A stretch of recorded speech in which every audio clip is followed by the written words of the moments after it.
Hi everybody, I'm Broward County Commissioner Stacy Ritter. I'm here with our Aviation Director at the Broward County Airport.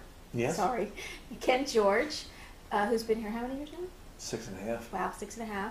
It's been a while since we've done a coffee with Stacy, and I thought that we would start again with one of the jewels in the Broward County crown, to use a really bad cliche, our airport, the Fort Lauderdale-Hollywood International Airport of Broward County, and talk about what's been going on since we last spoke, which was quite some time, with respect to the runway project and the terminal renovations that are going on. And so here we are this morning. Thanks for doing this. Oh no, it's my pleasure. Well, I know, but I know it takes you away from a very, very busy working airport that's also being renovated. I got a lot of good people. I don't do anything. I just show up. Don't say that. You're on camera. People will see this. Okay. He actually works very hard for our airport. You know you do.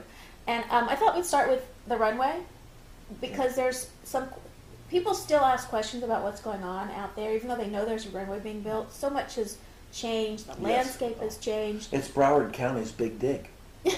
well, I hope it doesn't take as long as Boston's big dig. But if you look at Boston's big dig and how it didn't come together, and the big dig to the south of us, how it took so long to get it done, the county commissioners have made sure that this has been on schedule and on budget, and it still is. We've slipped a little bit here and there with some things, and we're trying to recover, but the runway's still going to open up on September 18th, and what's really amazing is that there's so much going on, and we switched the tunnels a few weeks ago. Well, before we get into the real details, why does it have to open on September 18th? Well, there's a couple things. One is we have to get it open before the next cruise season. We're going through one cruise season, which is our busy season. We have delays. The delays cost money to the airlines. We're in a lull right now. Christmas and Thanksgiving created quite a bit of delays. Then the weather up north didn't help. Yeah. We start getting into February and March. March is our peak month, and then it slows down about halfway through April. And delays not only cost the airlines money, but inconvenience people. Okay. And the airplanes stack up on the runway, especially if we have a westerly flow, which means taking off from the east to the west out over the Everglades. We back up, and that's inconvenient. $47 per minute for every delay minute, and 600 planes, arrivals, departures a day, and we're looking at an average of about 15 to 18 minute delays by the time we're done on those aircraft throughout the time. So that's costing the airlines almost $700,000 a day. But wow, that's a lot of money. Yeah, that's a lot of money. So why not September 19th or September 17th? Well, the 18th is what is called a publishing cycle day for the world. What does that mean? When you open up a runway, you just don't go out and say, okay, tomorrow, here it is, it's open. You have to have approach plats, airfield plats, departure plats for the pilots on, and all these procedures put in, and then also put in writing and also put in to all the manuals. And they only publish those manuals right now, September 18th, November 18th, then April. Oh. And they don't do anything and commission a runway in the middle of the winter because of weather, because of all the other things. And so we're doing it on September 18th. So if it's not done September 18th, it wouldn't be till April.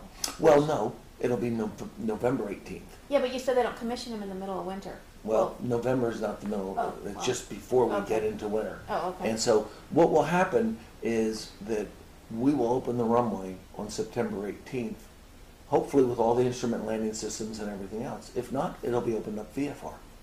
Which means? Visual flight regulations, which Fort Lauderdale, as you know, sunny, and Broward County, has the distinction of less than 3% of the time we're in instrument flight regulations, IFR. So meaning that you can take off and land through visuals Yes. as opposed to Yes. looking at the instruments, Yes. because we don't have fog and snow and things like that. That would impede Yes. someone's ability to see far out. Yes. right? Okay. Last week, people thought we were having snow, but not this week.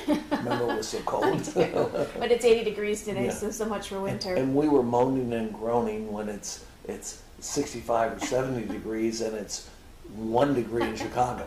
I know, but I love that. I like. It's nice for a change. Yes. It's like a week, Just to break it. Yeah, it is. Just nice. to break it. Okay, so now that we have the September 18th, and are you going to do like a big fanfare ribbon cutting thing? Yes. How do you yes. cut a ribbon on it? I mean, you run the whole ribbon across the runway? No. We got some things going. You're going to be involved. So. And is there a distinction of being like the first flight to land or take off on a runway? There's 2 air carriers that are fighting for that right now. Really? Yes. Oh, that's neat. Okay. So So you'll probably see 1 land and 1 takeoff. And then we're not going to operate on the runway because we want the folks, I think you're going to see a lot of folks from Washington come down here. This is the #1 priority runway in the country right now. And it's unfortunately the most expensive, but it's recognized. And you know, people ask you, why are we spending $800 million on a runway? Do you know the cost-benefit analysis on this? The payback is just around 3.8 to 4.2 years. okay, so that On means $800 million. it'll pay for itself within Yes. within 5 years of its opening. Less than 5 5 years. years. Less than 5 years of its opening. Economically, it was a heck of an investment.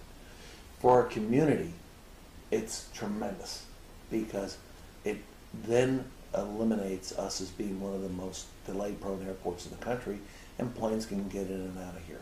No, we're not looking for the big 380s and the 747-400s and those things. We can handle what we have and the way we're growing.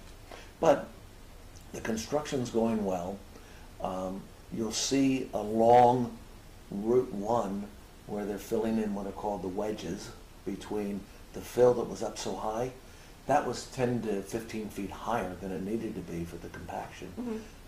That's all coming down into the wedges, and then it'll then be smooth. Honestly, if you go up on top of the tunnels and the one that are open, the runway's already done. It's Wow. poured, it's ready to go, and the final tunnels are being done, and then we then take the runway and build from there out and from there out. And those things are being done. The base course on about 3,000 or 4,000 feet is already done on the western side of the runway. That's great. Okay, well, we're going to take a break, and then when we come back, we're going to talk more about the construction of the runway. We'll be right back.